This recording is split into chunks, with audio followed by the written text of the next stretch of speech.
Hey, I'm Lance Phillips, and I am still in hangover mode from a national championship win.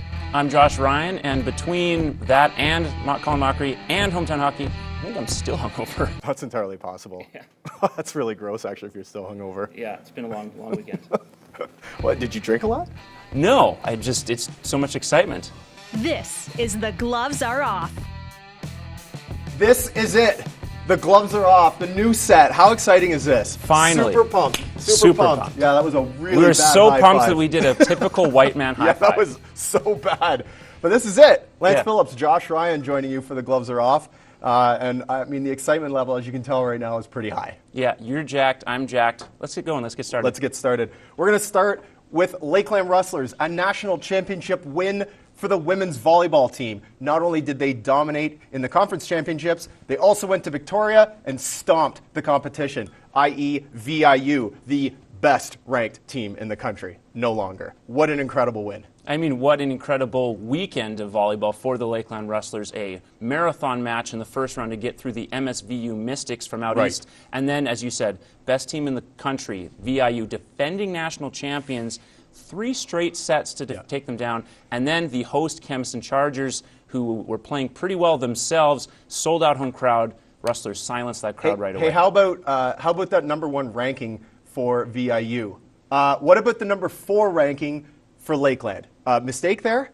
Well, that goes back to the rankings from the rest of the season. You started them out as the 6th seed in the ACAC, so they were actually low-ranked in their own conference. But They've been ranked nationally since November 29th. But the thing people forget whenever they do the rankings every year is that the ACAC is such a tough conference. You have teams from 1 through 6, sometimes 1 through 8, that can win that tournament. And we saw that with Grand Prairie, the 2nd seed from the north, upsetting the 21-3 Red Deer College Queens. Right. And then, of course, the Rustlers taking down everyone. Also took out the defending ACAC champions, Briarcrest, in their first playoff match this year. So 2 defending champions and a host. Can we get that clip thrown up of Josh and what his prediction was for the second round of the ACAC finals? Can we get that up there?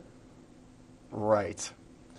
That's great. Thank you for bringing that up, because that is something that I hate you for. But you're right, I didn't expect them to be quite this good. They were a very good team that had struggled with inconsistency, and you saw that over the last couple of years. But they obviously put it together at the right time. Laura Popplestone coming back was huge to that. Incredible. And what a story that is. What a great finish to end her career in her 5th season. She started with 2 silvers at the conference and national level, 2 golds now at the conference and national level. Just incredible what she's done. And the fact that they did it in Kemiston's gym, it is the direct opposite situation that they faced in the conference finals. And they still overcame it. They were down 6, they were down 18-12 in the 4th set, and Chris King messaged me and said, they're rattled. And I said, they'll be fine. And they were. And that team is the mentally toughest team in the country. I have no doubt about that. Do you think this now puts that college on the map in a way that Red Deer is, the way Mount Royal is at the university no question. I think it does a lot for them. And hometown hockey might have had something to do with that as well. That's entirely possible. We're going to bounce to a team that did not have a magical season, and that would be the Lloydminster Bobcats, posting just 15 wins, worst in the AJHL North. And now they have more roster overhaul to deal with, and also just a lot of holes to fill. They got a lot of holes to fill. Where would you start in terms of their offseason needs? Defense. They need defense. They have no defense. They have one standout defenseman right now in Daniel Hilsendagger, who just got signed in the U.S. to an NCAA school. He's not even 17. He won't even turn 17 until March 30th. And if they can even improve 50% better defensively, I think it's going to give them between 8 and 10 wins next season right away. And they're already in a playoff picture if they can do that. Absolutely. I'd agree with you on that point. The one thing I'd add certainly is a little bit more scoring depth up front could certainly help. You saw they had 2 strong lines, needed a stronger effort out of their 3rd and 4th lines, at least on the offensive end. Also, they nearly set a record for an all-time low in AJHL scoring in history. Nearly. Which does come back to, as you said, needing more defensemen, especially when you have undersized defensemen, guys who don't move the puck out of the zone as well as they should. Right. But if speaking undersized, general team size, they were a little bit on the small end. It wasn't that they weren't speedy, but they're a little smaller. And if you want to win those battles along the boards, and if you want to be able to take teams on defensively, you need that extra size, and that could be added to them. Travis Clayton made that point, that they get pushed around too much when they're up against bigger teams. They're getting pushed around too much. He wants size. He wants them to get bigger and tougher, and that's an absolute need. You can see that the size difference when you see them play teams like Whitecourt. They're just way smaller and not nearly as powerful on their skates, on the puck. There was a time when Whitecourt, in their second last game, totally dominated them, beat them to every single puck in their own zone, and ended up scoring, which, no surprise there. No surprise. A strong team, but the Bobcats have some holes to fill. Luckily for them, one hole they don't have to fill is goaltending. That's Austin true. McGrath, outstanding. And I think that going forward, that is their one benefit with next season wanting to be a playoff team again. You need a great goaltender to be a playoff team. You need a great goaltender to be a championship team. And having McGrath back will be huge. That'll probably give, in fact, should give all of the guys confidence going in that we do have a great stopper that's going to make big saves when it counts, and they can then work on growing their game from there. But again, as we said before, a little more size and a little bit more depth on the blue line is huge. The team has showed over the month of February that they have what it takes to compete and contend in this league.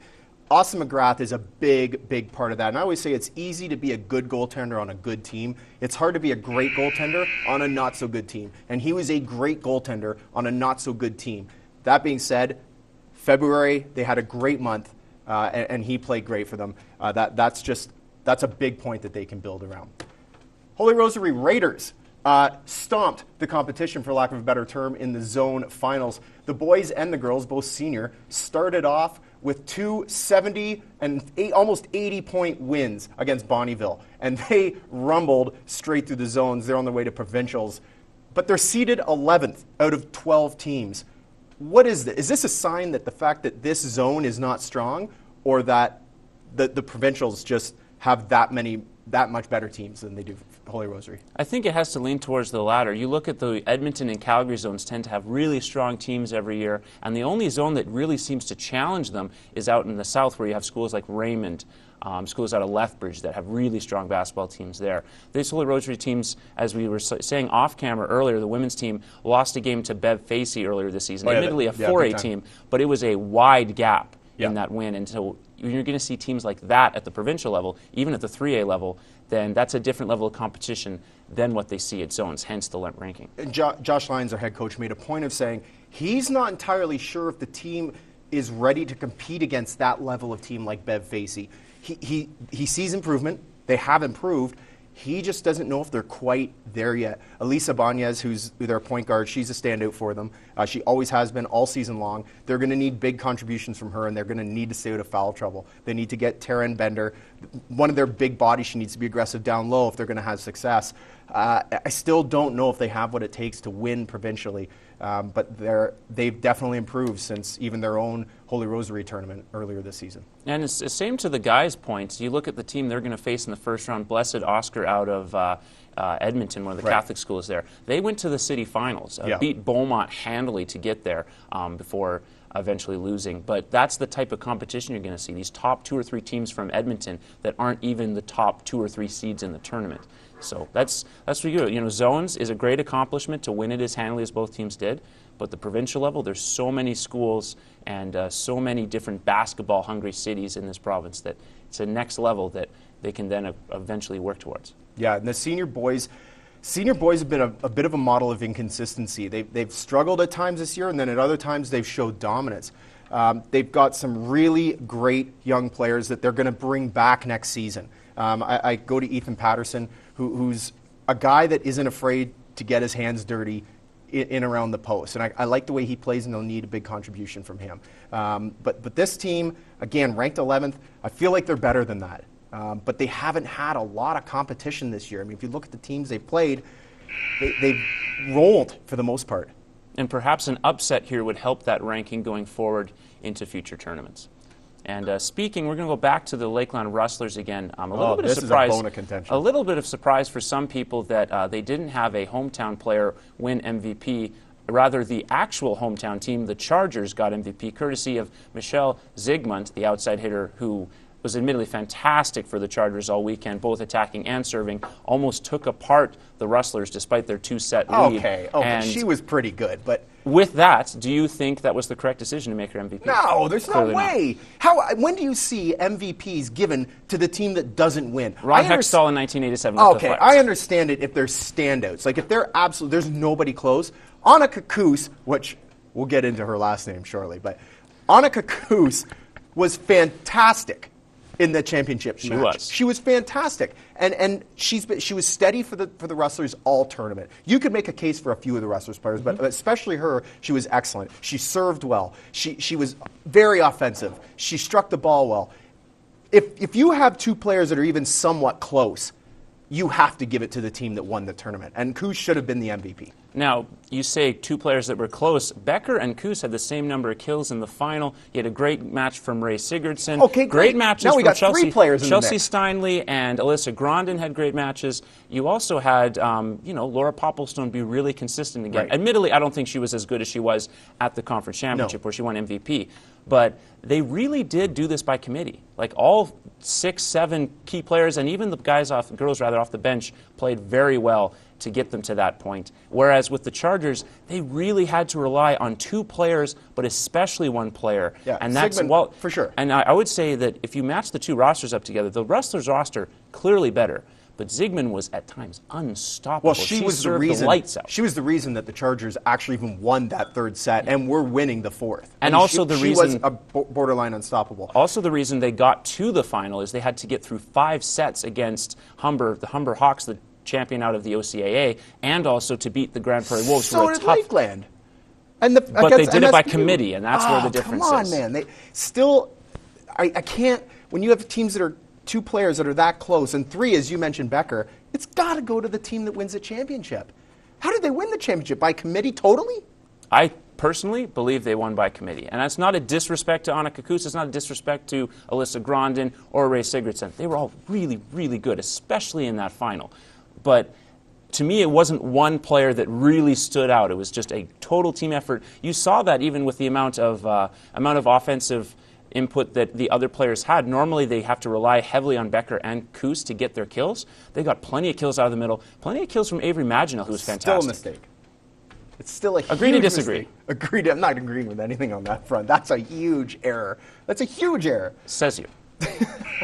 Vince Young is a Saskatchewan Rough Rider. Wow. I'm not sure what to make of this. But during his press conference, he had a chance to take off his jacket to hold up his jersey, and Vince Young did not look in game shape. We'll say that. What say you, Josh Ryan? I would say that we don't know, so I will not speculate at this point. I mean, he looked pudgy.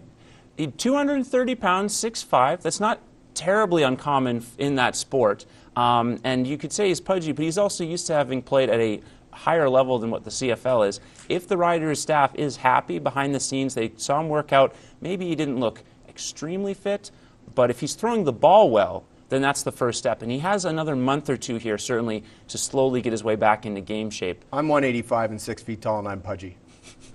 Okay? Vince Young, it doesn't matter what weight he is, he looked pudgy. And it remains to be seen what this guy can do. One thing I will say is if he can be successful, I think it's a great thing for not only the Rough Riders, it's great for the CFL. It's great for the CFL. We've seen these guys come up before. Ricky Williams came up for the Argos years ago when he was suspended by the NFL for marijuana use, and it was a boon for the CFL. It was great for the Argos to have him in the lineup. I used to go to those games, and people went to watch Ricky Williams. People wore Ricky Williams jerseys, Argo jerseys. He was a big draw for the Argonauts, and I think this is a big draw for a Saskatchewan Rough Riders team that stunk last year. Stunk. And you know, you could also say, even a guy like Chad Johnson, formerly known as Ocho Cinco, another guy stunk. Didn't really play particularly well in the CFL. I'm being nice. And also didn't play for that long. But when he popped in, that did make a difference for that team in terms of the coverage they had. There was plenty of interest going into the season. Like, oh, Chad Ochocinco is playing in the CFL. So, as you said, just purely the marketing alone will probably help this season. And really, you can the want the guy Riders to play well? True, but can the Riders really go any lower than they have in recent times? Well, you just alienated a ton of Rough Riders fans. You know that.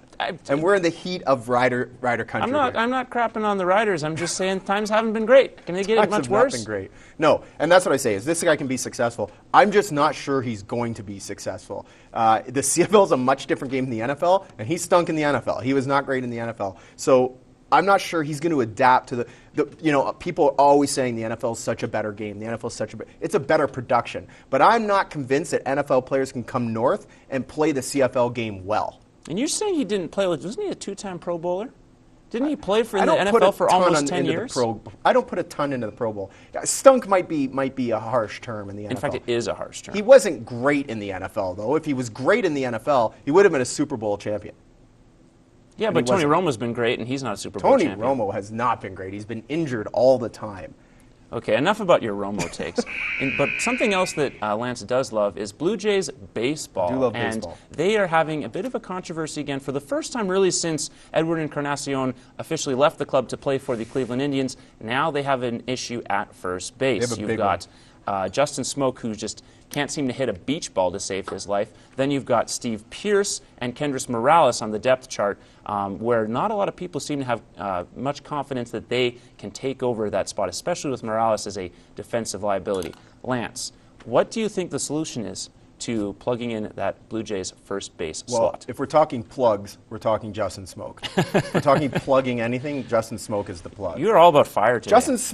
Justin Smoke is great defensively. I'll give him that. But he couldn't hit the broadside of a barn. He can't hit anything. And you can't have a guy that bats just above the Mendoza line playing first base on your team. So what are they going to do? Are they Jose Bautista come to first base? Jose Bautista's arm is not what it used to be. If you saw yesterday, on Sunday, he threw out a player when he was playing for the Dominican. He threw out a Colombian player, if I'm not mistaken, at home. The throw was not a typical Jose Bautista throw. He does not have the same arm power. Moving him to first base could be the answer. They already have a problem in left field. Moving him in means they now have a problem in right field. They don't have a good solution for this problem. For me, I think they got to go with Smoke, and I think they got to hope that somehow he turns around his batting. You have to remember he has shown the ability to hit home runs in the past. The one thing they can take to this that is a positive is he is a great defensive player. He's got plenty of reach, and with Bautista, the biggest issue that would be, of course, is having to learn how to play first base. Well, he's played third before. He's played third, and he has played some first in the past. And it's whether or not his reaction time is good enough to play in this specific spot. Again, as you said, though, would take the ease off his arm just a little bit, and then he can really focus on being more of an offensive player for them rather than a defensive player. But as you said, no easy solutions. Are we sure we can't try Morales just a few more Kendrys games? Morales can do one thing. He can DH. He should not play anything else other than DH. DH that man, and if he's not DHing, he does not go on the field. There's no way that guy should be playing in the field. He is a defensive liability. You brought him in essentially to replace Edwin Encarnacion. He had 30 dingers at Kauffman Stadium, and Rogers Center is a much more hitter-friendly park. This guy should hit almost 40 home runs this year. I would expect that. Don't play the guy at first. He's not there to play first base. You've got to go with a guy who's defensively sound. It's going to be Justin Smoke. Yeah, he doesn't hit well, but he's got to be the guy. You have nothing but strong takes today. I do have strong takes today. I'm fired up today. I'm not going to lie. After a weekend of hometown hockey and just all kinds of stuff, I'm fired up. You are fired up. Speaking of hometown hockey, Well, you're still going to be fired up. I am fired up about this. Saturday, they had an alumni hockey game, which were ex-Leaf players versus locals.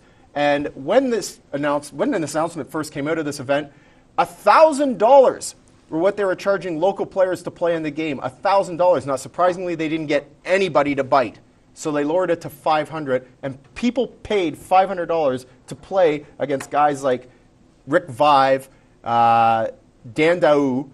Who else did they play? I can't even think of names. I'm so far. Rich Sutter played. I'm so fired up about this. Why on earth are they charging $500 for this? This is crazy. This is ridiculous. It doesn't give the regular hockey guy a chance to play in this game. And not that I had a problem with it, because there were 5 people from the Bobcats team that played in it. And I think that's awesome. But I'm sure they didn't pay. And if they're not paying, why are other people having to pay? Well, it's all about the market, right? They set the market at 1,000. No one was willing to pay for it. Is their agent Edwin Encarnacion's agent? Perhaps, but instead they went with 500, and people were willing to pay $500. That's crazy. And if they're willing to pay, people go crazy about, say, NBA salaries, right? It comes down to what the market is. If people are willing to pay for a product that brings that revenue to pay that player that much, they're going to pay that player. And if people are willing to pay $500 to play in a game with former Leaf legends, Leaf fan favorites, I mean, hey, Darcy Tucker was coaching. Would I have paid $500? I'm not a Leafs fan, and I don't usually have just $500 sitting on me, but... You don't even play hockey, do you?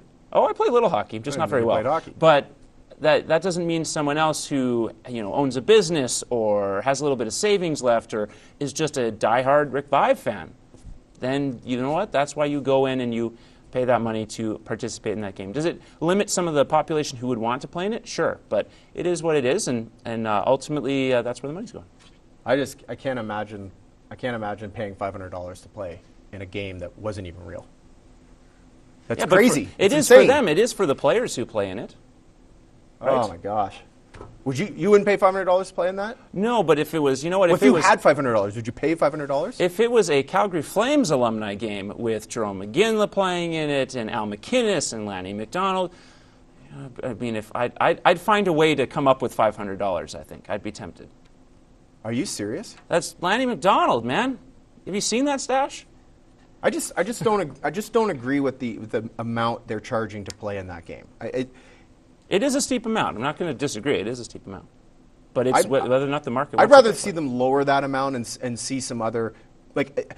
They had just enough players to field a team. But I would have liked to have seen 20 or 25 people on that bench. And I'm not kidding. And they could rotate people in and out a lot more frequently and give a lot more people an opportunity to play in that game. And that's what I would have preferred to see. That being said, it was a lot of fun to be there. It was a lot of fun. And that's where we'll go next, where just... What a weekend it was, hometown hockey. Unbelievable. You had plenty of entertainment throughout the week. You had, a guy tossing flaming sticks. You had plenty of music. You had Dodge and a number of other sponsors that are giving entertainment for people. Free jerseys, free toques, chances to meet Tara Sloan, Ron McLean, Darcy Tucker signing autographs. How big do you think this was for the city of Lloydminster going forward? I think it could have been great if it wasn't 50 below out. That was true. Unbelievable. I mean, you can't change that, and you can't control that, so whatever. But I think it's a real boon for the city. I think it's fantastic that they have these people in here. I think it's even more fantastic that it gives people a chance to tell their story. They mentioned stories like the Jesse Stansfield situation with his mother passing away and the charity event and Wade Redden knowing them. They mentioned that. I think that's important. They talked to current Bobcat players who have grown up in this area. I think that's important. At the end of the broadcast, they talked to two young up-and-coming players, one from the Steelers, one that plays with the AAA Bobcats. Again, great. And they mentioned the Lakeland Rustlers, which is not hockey related, but it is great for this town to know that they have a championship team, because I'm sure there's people that don't know that. And it's great that they mention this, and they get the word out. It brings people to town. You can be rest assured that people came into town. I'm pretty sure I just spit all over you. But yeah, it brings people in, and it's just a boon. I think the more they can do things like this, and the town could even do it themselves and hold these types of events. It would be really fantastic. Well, first of all, you missed me, fortunately. But secondly, I'll try harder next time. It was a great weekend, and I think the boon going forward is really true. I talked to a couple of local hockey fans and business owners, including Clint Hickson over at the Trophy Gallery, was saying plenty of traffic in his store. I mean, obviously the location helps because of the way this activities were set up downtown. But that kind of thing is huge, because even some people who don't normally shop downtown in Lloydminster and don't know that much about the stores in downtown Lloydminster that live in the area. There's some great stores. And there are some great stores. And now they get to see those stores as a part of being a part of the festivities. Now they might be more inclined to go there. And people who normally just go through Lloydminster to get to Saskatoon or to Edmonton, vice versa, now will think about staying a little longer.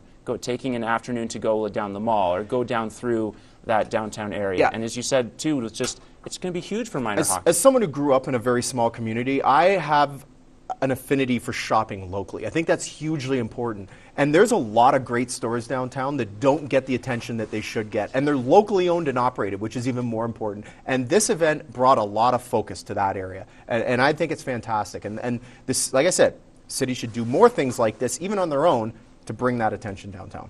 Can't disagree. And I'm just really happy that so many young hockey players got a chance to meet their legends and also just enjoy a nice, fun weekend. As cold as it was one of the coldest weekends Hometown Hockey's had this year, unfortunately. One of those members of Hometown Hockey, Darcy Tucker. We're pretty excited to have him in studio. We'll be chatting with him next on The Gloves Are Off.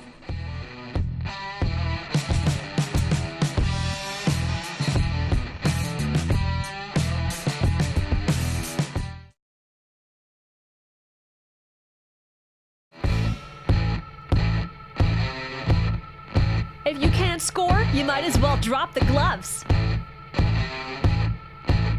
Welcome back to The Gloves Are Off. Lance Phillips, Josh Ryan, please be joined by NHL veteran of how many years, Darcy? Well, I played 16 years pro, 15 in the National Hockey League. Darcy, yeah, a lot of fun. Leafs fans would still adore you, I think. Sens fans? Not so much. That's all right. Listen, glad to have you in. Thanks very much for coming. Appreciate it. Thank you. Good stuff. You are here for Hometown Hockey. Yeah. But it's not your first time in Lloydminster. No, so I think 2013 we were here for Scotiabank Hockey Day in Canada. A lot of fun. Enjoyed my time here. I was actually in the building. Did some stuff here. But no, we had a blast, and it's great to be back. You grew up in a small community. Yeah. So how important or how critical do you think that this program is for these smaller communities across the country? Well, number one, to be able to support communities like this in hockey is special for all of us.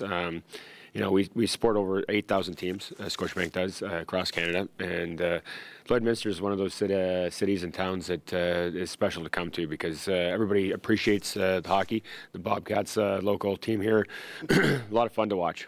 Yeah, they didn't have such a great season. I've heard this, yes. A couple of years ago when we were here, they were flying. They were doing well. So hopefully they can get back to where they were. Yeah, absolutely. Speaking of seasons, I know the NHL is kind of on a good roll right now with the Oilers picking up steam. You've seen your Leafs obviously improve a little bit this year. What's it like being a fan of the game now that you're a little bit more removed from it? You get to watch it from Corson's whenever you want. Living in Toronto, it's special. Toronto's a city that really supports the Leafs. When I'm at the building and down there watching the team, the support that they have is amazing. And I'm a Leafs fan. I live in Toronto now. Really? My kids are Leafs fans. So it's special for us to be able to say that I was a Leafs alumni and go down there. We have a lot of fun with it, and the team's doing very well this year. How do you find the atmosphere there compared to when you spent time there? I find it a little bit more relaxed, actually. I find that the younger players that are coming into the league now, maybe a little bit different sort of mindset, a little different. Yeah, I think so. Not as much pressure, or even with the media, I find that the media is kind of relaxed a little bit more with the players compared to when I played, which is great for the guys. I think sometimes when you're playing the game and you have that much pressure, it kind of weighs on you. These guys just seem to be out there relaxed and playing. As someone who played in Canada's hockey hotbed, shall we say, how much pressure is there from a media standpoint playing in that city, realistically? When I played, there was tons. Listen, I'm the type of guy that loved the pressure. I enjoyed it. There was a lot of guys that I played with over that time that went through there that did enjoy it. But also, you don't want to go to the grocery store with your wife and answer all the questions. What's wrong with the team? What's happening? Why are you guys not doing as well as you probably should be doing? So there's a catch-22 with all of it. Fame and the glory and being a Toronto Maple Leaf is great, but also there's a downside of it, answering all those questions on a day-to-day basis. You obviously played on both sides of the lockout era. How much has the game changed since those kind of prime Leaf years? Yeah, well, I would say it's twofold. From 2004, when the lockout first happened, to when I retired in 2010, there was a change. And then from 2010 till now, I found that there's been another change in the game. The speed, the size of the player, how they train themselves, the mental aspect of it. They're so much further ahead than what we were at that time in 2004 to where it is now. It's just amazing to watch. When you say that, does that mean that you think the NHL's best days are ahead of it still? I think it could be, yeah. Actually, I do. When I watch these young players coming to the National Hockey League, their mindset and their thought towards how they're going to conduct themselves and how they're going to carry themselves on the ice is much different than, even I started in 1996, and our thought process was get to training camp and then get in shape. Now, these guys are in shape. They're training year-round. What they put in their bodies is very important to them, how they train themselves. They're so dedicated to their craft and what they're trying to do and what they're trying to accomplish on the ice. Yeah, I think the best days are still ahead. It's pretty exciting. I mean, even for us, just to sit back and watch some of these young players. Like there's some great young talent in there. I mean, obviously Connor McDavid is exceptional, but what's going on between Patrick Laine and Austin Matthews is unbelievable. Well, and it's great for the league. Yeah. You look at these young players and how they play the game and how they conduct themselves even away from the game. It's amazing to me. Like I watch Laine and I watch Matthews, and the way they shoot the puck and the way they release their shot, it's just I can't believe it. It's amazing to me. It's so different than what it used to be. It's well, it's almost like, how we marveled over Slaney when he came in the league and scored 76. It's almost like that kind of rejuvenated again. It's helping the league be more of a league where the younger kid is watching the games on a nightly basis. Because I watch my kids, and they're sitting there watching the games, and they're going, wow, that's happening. Wow, that's happening. Almost like I was when I was a kid watching Gretzky and Lemieux. Those were my guys, and I'm going, oh my God, these guys are amazing. And now the young youth of our society is watching these guys play the game, and they're going the same way as I was with Lemieux and Gretzky. I was going to say, speaking with youth, you've obviously had kids of your own, seeing kind of the way minor hockey has changed as well. There's so many kids playing hockey, but the money has become such an issue. Now, where do you think youth hockey goes going forward, and how does that change the NHL as well? Well, I coach young players now, and for me, it's the dynamics of the young player is much different, like I said, than even when I was growing up. You went to the rink, you got dressed, you put your stuff on, you went out and played. Now I find that the young players are like so dedicated to it. They're playing it at school. They're on a daily basis. They're on the rinks. They're doing things away from the game that I never would have thought possible. So I'm enjoying watching. I'm enjoying watching my kids grow up and play it. And the thing for us, like at Scotiabank and supporting these teams across Canada, it's amazing for me to see the stories, and they're compelling. Like I get out and we're at the hometowns here, and I'm signing autographs, and I'm listening to some of these kids come up. I scored 2 goals last night, Mr. Tucker. It's awesome. Amazing to me, and I love listening to the stories, and I have fun doing it. It's enjoyable. How much satisfaction do you get to these young kids looking up to you? I mean, that has got to be thrilling, for lack of a better word. Well, I tell the story a lot. Lanny McDonald was in my hometown when I was 9 years old, and when you're 9 years old, you see hockey as kind of like something that's on TV. Maybe it's not real. Maybe it's not something that's tangible. Right. But then you can reach out and touch an NHL player, get his autograph, have a conversation with him.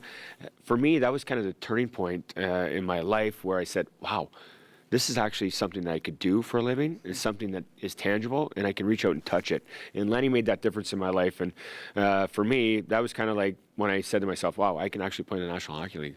It's interesting because having that sort of experience humanizes athletes.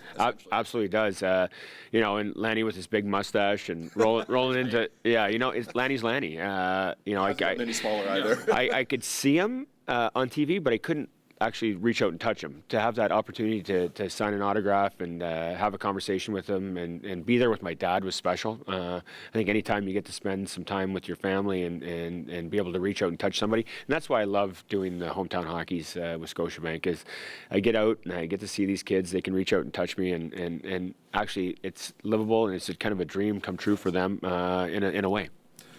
What's on your agenda then this week? I know you got some autograph signings here. Yeah, you know what? Got into town last night. Saw a few people that I haven't seen in a while. Actually, a few of the Leafs alumni are in town. Yeah, so I saw Joe Nieuwendyk.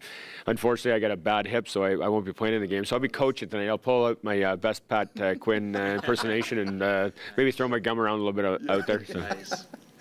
Well, that's great. Again, you have 2 autograph signings coming up. Yeah, so we got 2 today. We'll have probably 2 tomorrow. Doing some stuff, hot stove. We're gonna have myself and Kelly Buckberger are gonna be in the hot stove, so it'll be a lot of fun. Tell some stories and get out there and see some people that I haven't seen in a while. There's I think, for lack of a better term, a lot of people that are looking forward to meeting. Yeah, absolutely. Yeah. Heard lots of rumblings around. Awesome. Well, I can't wait. It's a lot of fun. Anytime you can come to a small town like Lloyd, it's a lot of fun. Yeah, well, Lloyd's definitely pleased to have you. We were pleased to have you, Darcy. Thank you very much, guys. I appreciate it. Thank you. Really Absolutely. You bet. Thank you. And I hope you enjoy the rest of your time here. Absolutely. Thanks, guys. Coming up next on The Gloves Are Off, the mail beak, and it's loaded with tweets.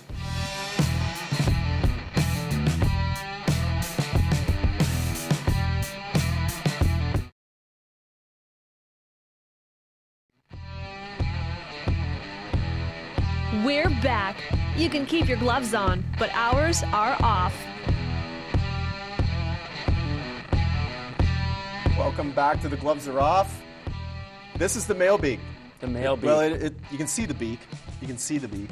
I know it's the least flashy thing out of No, the for sure it is. presentation. Hey, Darcy Tucker was fantastic. He really was enjoyed fantastic. having him, and he was excellent. Yeah, and he was great at hometown hockey as well. Yeah. Just seeing him interact with all the fans, all the kids. Like, he was very generous with You have a his late time. night with him? We saw him at the brew house after we were watching the Lakeland What time did you get game. home? Safely. I got home at a What safe time did you get home? I plead the fifth. Oh, I like that. Please. It was a little more past my bedtime, but it was a safe time. It was a All little right. past my bedtime. It was a safe time. We talked about having local content, which is a big part of this show, obviously. And one of those segments of local content is happening right now. We're calling it, obviously, the mail beak. Yeah. So instead of the mail box, these are tweets into the mail beak, as you can see. And Josh, you have the honors of getting the first one. We had a couple come in Well, don't mind already. If I do. Thank And you the very first much. one's gold, actually. Now, the first one is from @instant_replay. A lot of lot you of guys people know familiar him with from his Bobcat and Rustler videos. His tweet says, mispronouncing, a history of blunders. And he goes on to then define blunder in terms of it's as a noun and a verb. But where does of this course, come from? This comes from the weekend of Rustlers volleyball where the CCAA announcer was referring to players with the wrong pronunciation You of their last names. can't get that wrong. And You really, can't get that wrong. you really can't, because all you have to do you have no as an excuse. announcer, all you have to do as an announcer is go to the coach and go, how do you pronounce this? And type in the phonetic spelling, or scribble it in rather on your menu or your roster that you have with you. Because, Kuzi and Annika Kuz is Annika Kuzi. Maginal instead of Kuzi. Maginal. And Garandin. Where did that There's no extra O come after from? the G. There's no O immediately after the G. Zero How do you O, make that zero mistake? extra O between G and R in that Grandin. And the worst part is that his color analyst Got it right? got it right, and then he pronounced it wrong right after she did. I understand that little things happen, that you can make little mistakes here and there. I've heard professional play-by-play announcers make mistakes on Deontay Spencer from the Argonauts. I heard it pronounced Dante. It's not Dante, it's Deontay. And they fixed it. They can fix it. And I understand it happens. But you can't do that for an entire game. You can't. When you hear your color analyst call it by a different name than you do, doesn't that clue you in to be like, okay, one of us is doing something wrong here. We need to sort that out. Absolutely. And furthermore, I even took time to tweet to the CCAA during the tournament. And so either the... You tweeted directly to them. And said, just so you know, it's not pronounced Kuzi, it's Kus. It was said it would be passed on. So either it didn't quite make it to the announcer or... You've got mail. Forgot about it. Or didn't care. That's true. Either way it cut it. Yeah. You directly tweeted to them. I just tagged them on a tweet. You can't, you've got to fix that. It's embarrassing. It's embarrassing for the CCAA. It's embarrassing for the play-by-play announcer. Is he going to put that on his demo reel? And it's too bad because the rest of the broadcast I really enjoyed overall. I thought normally broadcasters who do volleyball really struggle with the terminology and the pacing. And they're a bit homey. They're homers. They were homers, but as was I when I did the Rustlers sure. online broadcast. I thought they did a pretty good job overall. They paced it really well. He injected energy when he talked about the actions on the court. Mail in the Just beak. too bad that he got several names wrong. This comes from Adam Goss.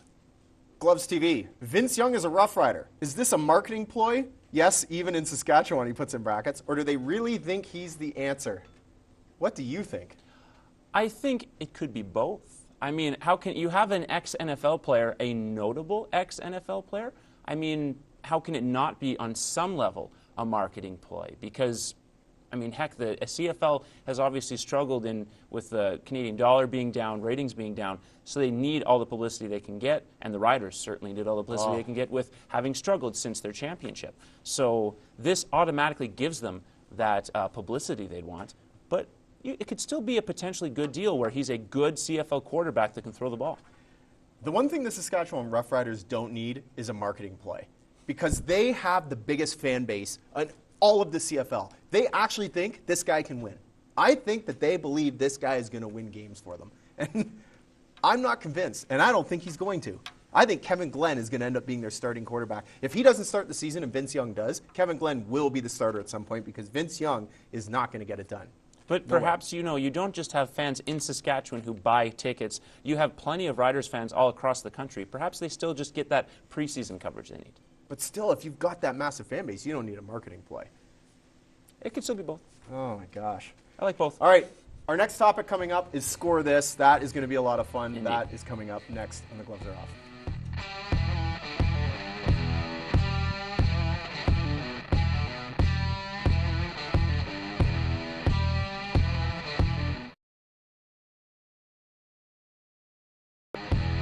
If you can't score, you might as well drop the gloves. Welcome back to The Gloves Are Off. Lance Phillips, Josh Ryan with you. This segment we've called Score This. This is going to be a lot of fun, actually. Yes. We've got some plays that we've lined up, and we're going to score them, just like judges do in the NBA dunk contest. Mm-hmm. What else do they use that in? Diving. Do they actually hold cards up in diving? Oh, then no, they don't use that in diving. Yeah, no. That they should, though. That would actually be awesome. That'd be a Remember lot that of guy fun. who belly flopped in the Rio Olympics? Like Yeah. that would have been That awesome would've to been hold up like a hilarious. 1. I think 1's more embarrassing than 0, don't you? I would say no. 0's very more Oh, embarrassing. really? I think a 1 is awful. Zero's I way think more not- embarrassing. If I was going to be scored, I would not want to be scored. I'd rather be scored 0 than 1. Yeah. All right, let's start. The Mets, spring training. Yes. For anyone who hasn't seen this clip, it's actually pretty amazing.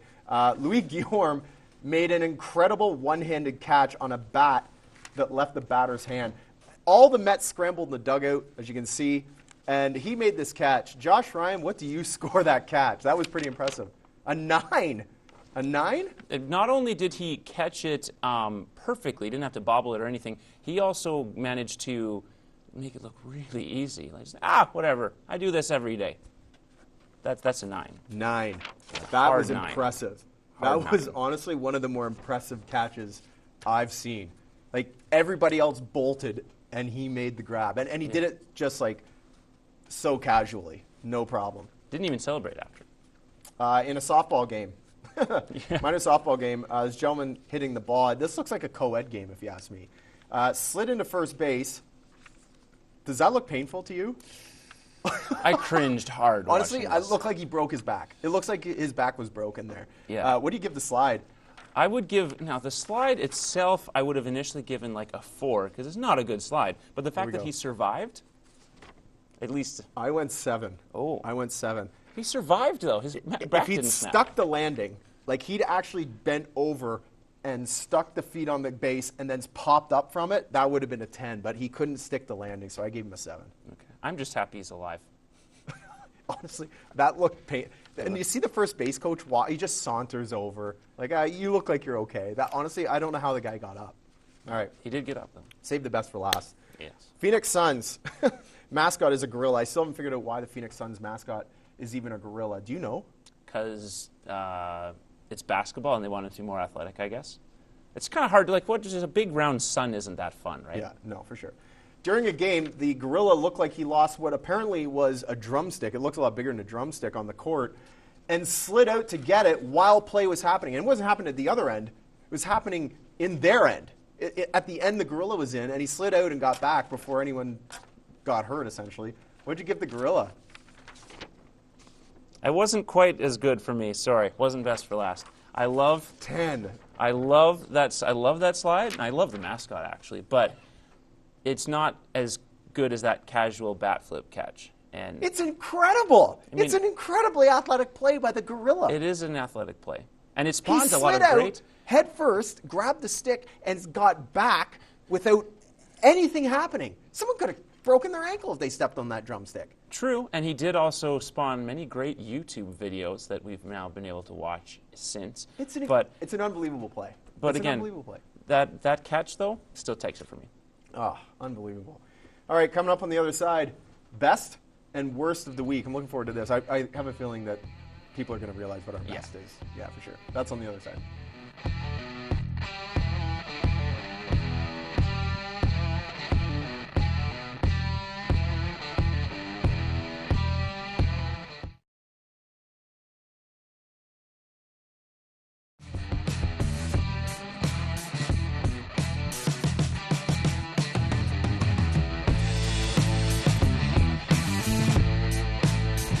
Welcome back to The Gloves Are Off. Lance Phillips, Josh Ryan with you. Best and worst of the week, but we're going to go worst and best of the week because the best is definitely the best. And you want to end on a positive note, right? Yeah, I guess so. But actually, the worst clip is a positive as well. It's a positive it's for me. Laughable. Absolutely. I'll let you introduce that, Mr. Ryan. Well, and that worst of the week comes courtesy of Colorado Avalanche forward Blake Como. This was bad. This play really sums up the Avalanche season. Como in on a breakaway, taking on the Jets, and for whatever reason, thought he was on a 2-1-0. What are you thinking? I don't know what he was thinking. But again, that's the Avalanche season in a nutshell. What are you thinking, man? Who passes on a breakaway? I don't care what. You know you're on a breakaway. There's nobody beside you. What is he thinking? He's thinking that. What do you think he's thinking? I think he's thinking that I can't wait to golf in May. Well, they're going to. I mean, they are. They're terrible, and that's a terrible play, but it's laughable, that's what makes it amazing. And their management situation as well. Honestly, I think Avalanche fans can't wait for the draft at this point. Cow. Best of the week comes courtesy of Lakeland College. You had to know this was coming. The Rustlers championship point, as filmed at the Great Canadian Brewhouse, if I'm not mistaken. Yes. Probably shouldn't have said their name, but we did. So the Brewhouse, and this was filmed from both your phone and mine. We were there. We were pretty excited about it. It was a lot of fun. Championship point, and it was pretty loud. Just a great thing for the college. Absolutely. And it was a great way to end the match because it was typical of what had gotten them through the weekend and also that specific match. Chelsea Steinle and Alyssa Grande doing such a great job in the middle. That last point, Steinle with the final block. The final block. This is the final out here. How much fun did you have? I had lots of fun. The sets, we're the pretty format, excited about the set. everything. I mean, Obviously, we're going to iron some things out, but I think... Oh, way to go. So it wasn't that good, apparently. No. It was really good. But I never believe in a perfect game. There's never a perfect game. And we're going to continue to perfect this show. And unless it's baseball. The set. Unless it's baseball. You have a perfect game in baseball. Okay, so there's one thing that you can do perfectly in sports. But other than that... bowling. Bowling, I guess you can Producer also Blake shut just out. Said you can bowl a perfect game. That is true. Thank you, Producer Blake. I'm looking even worse now. Also, I guess you could get a shutout. The Rustlers are going to lose to Kings in the second round. Okay, well, I never claimed I knew all the facts. I never claimed any of that. But in all seriousness, though, because we're keeping this show heavily local flavor, we want your input into the show. So you can catch us on Twitter at GlovesTV. Definitely give us your input. Tell us what you're talking about, and we'll talk about it just as we did today in the Mailbeak. That's important. If you've got videos of things that you thought were awesome in the sporting world, send them in. We're happy to talk about those as well during our best or worst. We may even rank them a little bit, and that's going to be a lot of fun. And our individual Twitter handles as well, at Josh Ryan Sports. At Lance Phillips TV. I'm really super pumped about this set. I think it's going to be a lot of fun. We hope you in the community are going to enjoy it as well. And obviously, more feedback, the better. Send us your stuff. We'll definitely use it. Take care.